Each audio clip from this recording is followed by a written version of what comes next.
वंदे मातरम राष्ट्रीय गीत की 150वीं वर्षगांठ आयोजित हो रही है और पूरे देश भर में आयोजित हो रही है।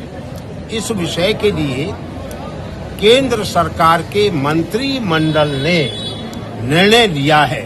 उस निर्णय के अनुपालन में देश के प्रत्येक राज्य में वंदे मातरम राष्ट्र गीत का जिसको काट दिया गया, जिसका 3/4 हिस्सा तुष्टीकरण की नीति के कारण से मोहम्मद अली जिन्ना, मोहम्मद जौहर अली और शौकत अली बंधुओं के विरोध के कारण से, और वह विरोध जो पाकिस्तान बनने का शुभारंभ था, उनका देश के विभाजन का वो सूत्र था, उसके आधार पर पंडित नेहरू उनके दबाव में आए और 1937 में विरोध तो 1923 में शुरू हो गया था।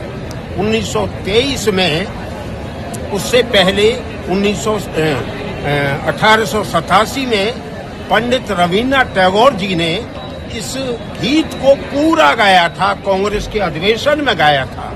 उसके बाद 1923 में गाया तो अली बंधुओं ने विरोध उसी समय शुरू किया था, लेकिन उस समय पर उनके विरोध को कोई महत्व नहीं मिला था।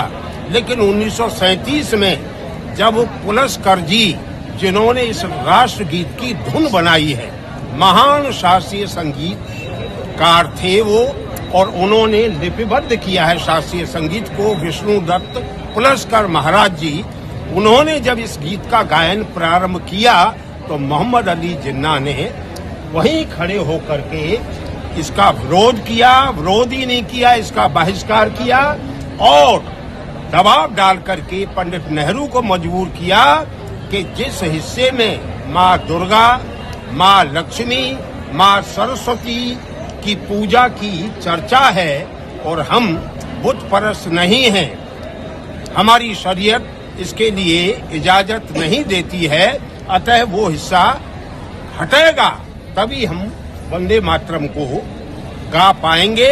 तो वो 3/4 हिस्सा हमारे भारत माता का वंदे मातरम गीत का वो काट दिया। लेकिन विरोध आज भी है, आप राजनीति में आते हैं, विरोध आज भी हो रहा है, आज भी हो रहा है। और आज ही प्रदेश के यशस्वी मुख्यमंत्री योगी आदित्यनाथ जी ने आज ही समाचार पत्रों में आया है कि उत्तर प्रदेश की प्रत्येक शिक्षण संस्था में राष्ट्रीय गीत गाना अनिवार्य होगा।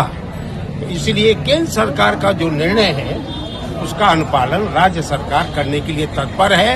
इसी के लिए हर शिक्षण संस्था में पूरे समाज के विविध वर्गों में वंदे मातरम का इतिहास नई पीढ़ी भी जान सके। वंदे मातरम पूरा है क्या, राष्ट्रीय गान और राष्ट्रीय गीत में क्या अंतर है, इस अंतर को भी समझ सके। इसी के लिए वंदे मातरम जयपाल जी, क्या मदरसों में भी सरकार गवाएगी? सभी में शिक्षण संस्थाएं जो भी मान्यता प्राप्त हैं, सभी में गाने का विषय ये रहेगा। अब वो गाते हैं कि नहीं गाते, ये उनके ऊपर है। वो तो राष्ट्रीय गान गाने में भी परहेज करते हैं, लेकिन गाना पड़ रहा है। आगे सरकार का जो निर्णय होगा वो निर्णय के अनुरूप व्यवस्था चलेगी।